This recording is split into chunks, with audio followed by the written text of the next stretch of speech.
How are you? I think we're going to be right in here. Okay.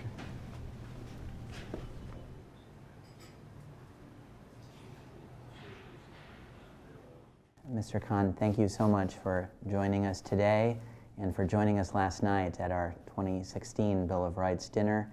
It was really our privilege to be able to honor you last night. Thank you. Thank you. Last night things got very emotional for me as well, and I didn't want to make it further emotional for the audience. Otherwise, I would have read my most favorite part of the Constitution. I've been carrying it for many years. This is probably second or third copy. It's already worn, and I take notes on it. And this was what I showed to your audience, and I would like to show it to your camera. This is the number of the headquarters of ACLU. And I have written this for a purpose. And I was telling Mrs. Khan that because sometimes difficult time can come unexpectedly. So one should be prepared. So having this number handy is an acknowledgement of your great work, is an acknowledgement of what it means to an ordinary citizen like myself. It's an indication that what we look into your organization and look up to your organization, that in difficult time, this organization will come forward and support us and hold us. In that spirit, I have always found 14th Amendment to be my most favorite, and especially Section 1. I have read this document thousands of times. Every time I find something so unique about the values that are enshrined, so I wind up taking note what applies to what, and I underline it and read it again and again. So if you would allow me to read Section 1 of the 14th Amendment. It would be fantastic. That is for me, that is the soul and the spirit of this Constitution. So it's 14th Amendment. It was ratified on July 9, 1868. Section 1. All persons born or naturalized in the United States and subject to the jurisdiction thereof are citizens of the United States. I apologize. I have never been able to maintain my composure when I read it, so I have to apologize for losing the decorum. No apology necessary. It's beautiful to see how you respond to those words. And of the states wherein they reside. And this is what is the heart and soul of the entire Constitution.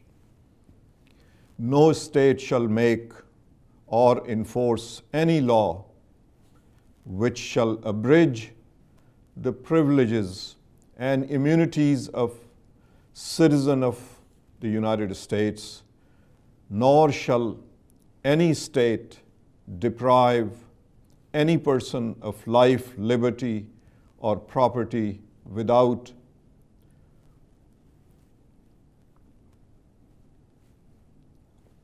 due process of law, nor deny to any person within its jurisdiction the equal protection of the law. It means so very much because I have seen people touched by this. I have hugged small children, them not knowing what is enshrined in this document, that they're subject to the violation of Section 1. Many a time, many a times, I have asked those children that are so afraid after this political bigotry and political rhetoric and hateful speech, I asked them to stand when they asked me the question, Mr. Khan, is that true? would our parents be thrown out of here? Would I be able to finish my school?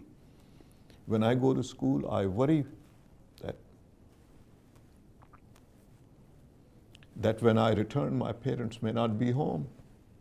So I ask them to stand, and I read them. And I read it up until they nod their head that, yes, we understand it. Now we know that there are guarantees in this Constitution. So,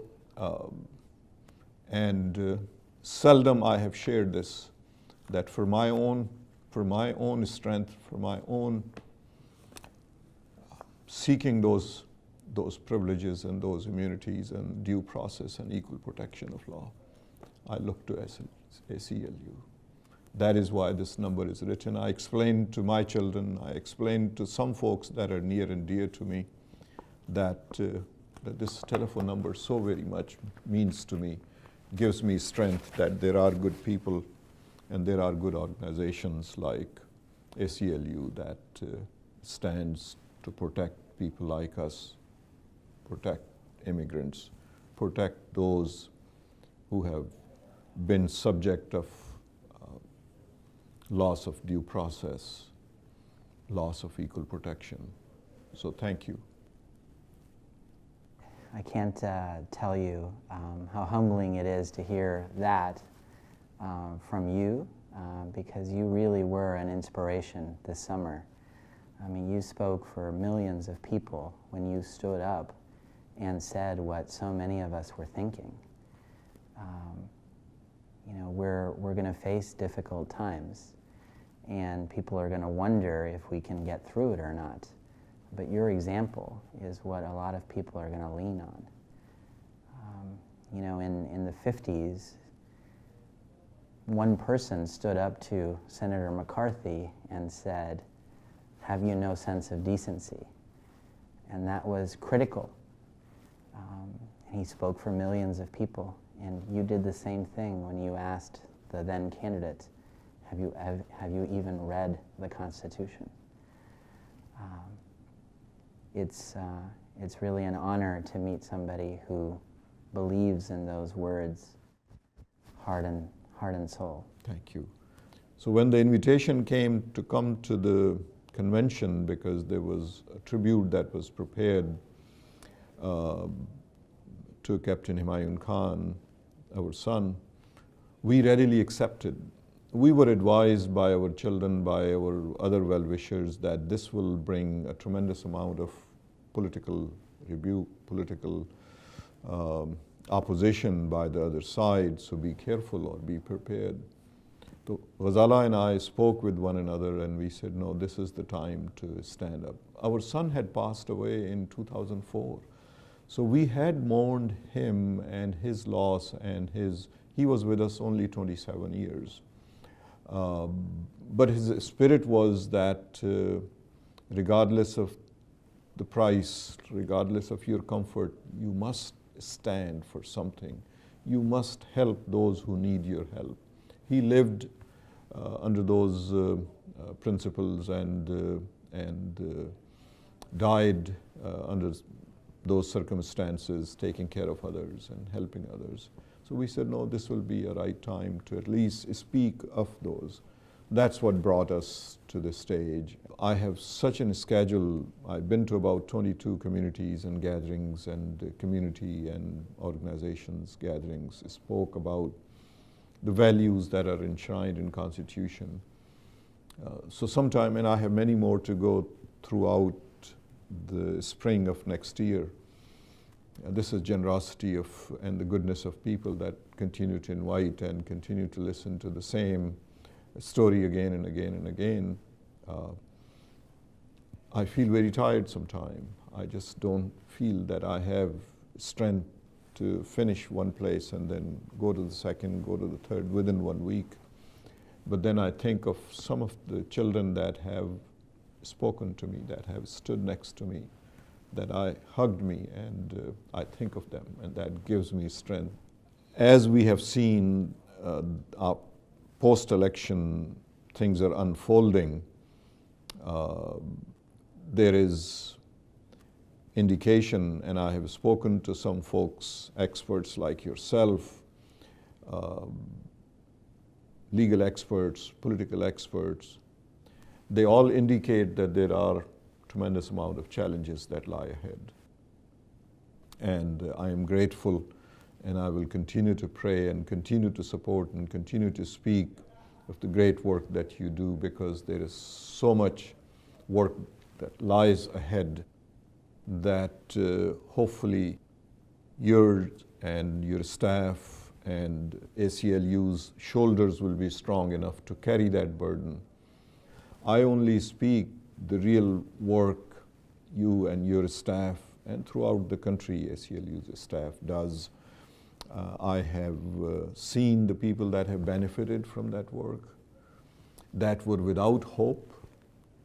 But the moment your organization took their case, their outlook totally changed towards life in America, towards the future. So you have not only my prayers and my best wishes, but you have best wishes and good wishes of all of those who you have supported and continue to support. Thank you. Thank you very much. Thank you.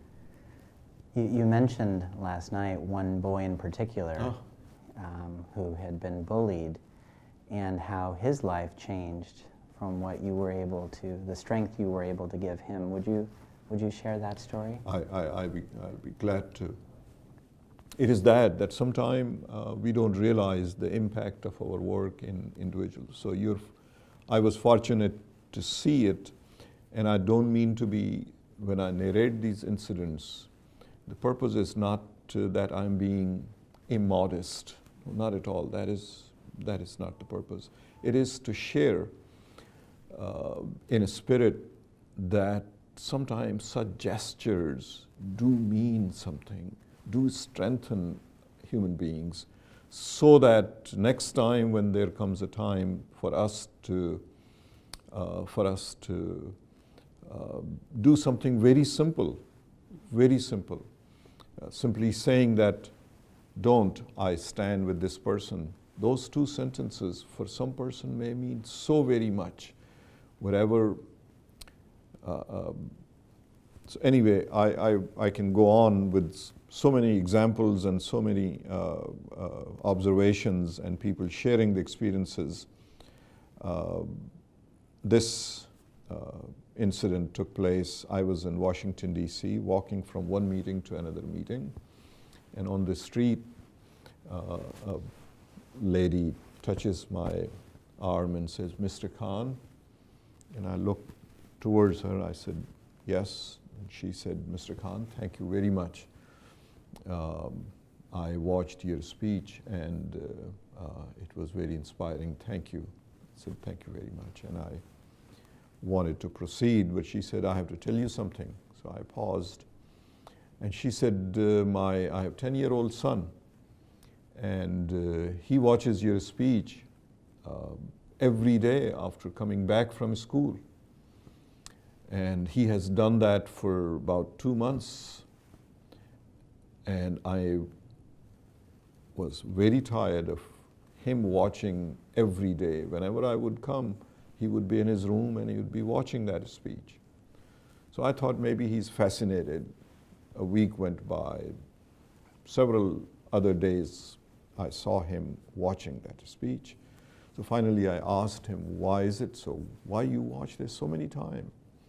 And he wouldn't tell me. So I insisted, "You have to tell me why you watch it so many times." So finally he shared why he watches. He said, "Mother, whenever in school I am bullied because of my appearance, because who I am." He's child of a Hispanic American family. "My classmates, whenever they bully me, I feel so disheartened. I come home and I close the door, and on my telephone I watch that speech. And it makes me feel a little stronger. And the next time it happens, I come home and I watch that speech." So mother said, "Let's go and talk to your teacher." So she was thoughtful enough to go to the teacher and explain to the teacher what is taking place. Teacher took both her student, meaning mother, son, and mother, to principal and sought principal's permission so that she can play that speech to the class. She said, I want them to see this. So she played that speech to the whole class.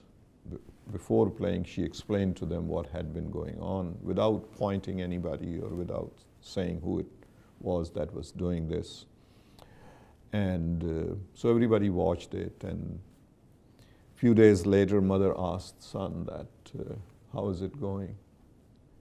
Have you been bullied? He said, no, not after that speech. So that wasn't the purpose of standing up. The purpose was to give strength, give hope, speak on behalf of those that may feel that nobody is speaking on their behalf. So it was that we find ourselves in this storm of attention. We never thought of it. We are very private people.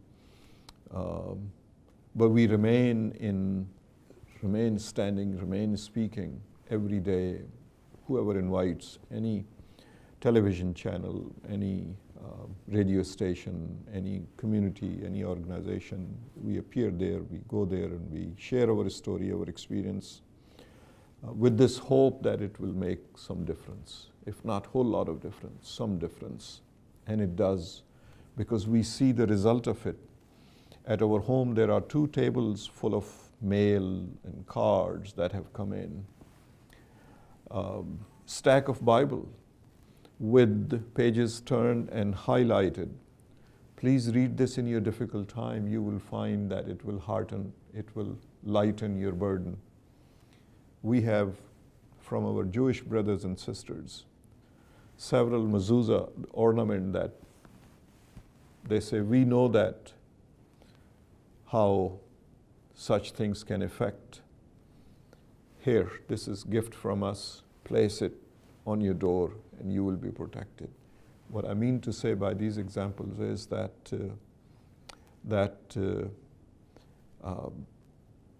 we are being showered with love, respect, and care. People have sent us photos and a story of losing a child, losing a family member. Gold Star families of the past, Second World War, have sent pictures of their loved ones, sharing that story with us. Many letters telling us that thank you for reminding us of our values. We had known that these values exist, but you reminded us, and we are grateful for that. One letter that worried us and still worries us. That letter came from, it's 26 pages long, came from a retired veteran nurse of Second World War. And she had sent us, I don't know how she got it, but she had sent us a script of the speeches made in Germany prior to Second World War. And the speeches that were made in this election campaign. Similarities of the issues that were raised then, to rise fear, to garner vote and support, same concept, same thoughts, in certain cases, same words that have been used. So that concerns us, and hopefully we have moved forward enough that we will not repeat those mistakes. There are good people. This is a good country. This is a good nation. The strength of this nation comes from immigrants, and we are part of that strength. We are not burdened. We are equal citizens of this country. And so with this hope, we continue. You know, you mentioned what happened in other countries and the rise of authoritarianism and fascism, and you wonder, could this happen here? And the thing that distinguishes us is the Constitution, the Bill of Rights, that says that individuals have rights that no one can take away. The thing that we're going to see tested is how many people really believe in those ideas. After all, the Constitution, the Bill of Rights, really is just a piece of paper, and its strength depends on people actually believing in it, defending it, fighting for it. There is assault, or at least so far we have known that there will be an assault on our institutions of democracy. I hope that does not happen, but we have heard the rumors. We have heard, and it has already happened to an ordinary, modestly educated person. We believe that there are 4 institutions of democracy: the executive, the judiciary, the legislature, and press, media. And the assault on the media throughout this election was amazing, Lack of at least minimum respect of the institution was totally missing from one candidate's platform. And hopefully that will go away. It just couldn't be soon enough.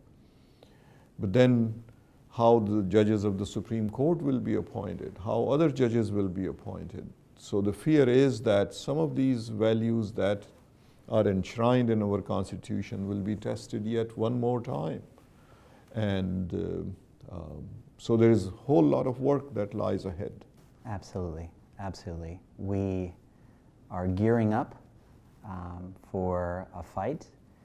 He has made promises that we consider to be completely un-American, and if he insists on carrying out those promises, we will fight. And as you say, one of them is to change the libel laws, to make it easier to sue journalists, to sue the media, and that's frightening. That's one of the guardrails that keeps our country on course. And if that were to be weakened, or if that were to fall, who knows what could happen. We know, like so many right now, we are trying to figure out what to do. And one of the things we're looking at is how to educate, especially the youth, about our system, what it means, why these values should be cherished. And every year we celebrate Constitution Day. It was established by Congress a number of years ago. And it's a day when middle schools are supposed to have instruction around the Constitution. And the ACLU has been promoting that, has created a curriculum, trains volunteers to go out into schools to help teach, 11, 12, and 13-year-olds about our system.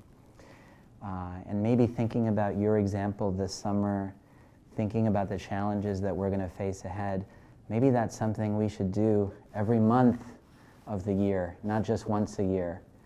I know when I've done it, one of the things that is astonishing is I will ask the children, do you know whether people who are not citizens have rights under the Constitution? I will say to them, do you know if you're an immigrant, whether you have rights under the Constitution? And I go one step further, I say, do you know whether if you're undocumented, you have rights under the Constitution? And they don't know. Yeah. And I can see the feeling that comes over them when I say, you do. That's one of the incredible things in our system, Sure. is that you do. There are a few rights that we reserve to citizens. Of course. But generally the rights in the Bill of Rights apply to everyone. Of course. When you quoted that language in the 14th Amendment, everyone's subject to the jurisdiction thereof. That's powerful. We don't treat citizens generally differently than we do everyone else. There's very few countries who make that commitment, and it's critical that we continue to make that commitment. So it's a service from a grateful, humble citizen to my country, because this country has given us so much. We are so blessed. So it is our way of saying thank you. And it is an incredible service that you did. After the speech that you gave, after you held up the Constitution, it shot up the bestseller list. The ACLU ended up giving away 200,000 copies of the Constitution that people were asking for. That's amazing. Wonderful. That's amazing. How do you feel knowing that one simple act could have that kind of ripple effect? Believe me, I'm so humbled. I had not expected or planned or wished that part. What I had planned, what I had wished, and I think we are slowly getting there, we haven't gotten there, was that when these kids, when they would come, they'll give me a hug, and I'll read them.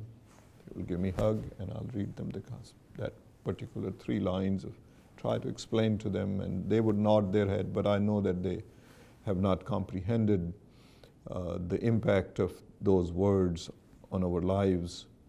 I had hoped that someday soon they will say, no, we are okay, we are okay.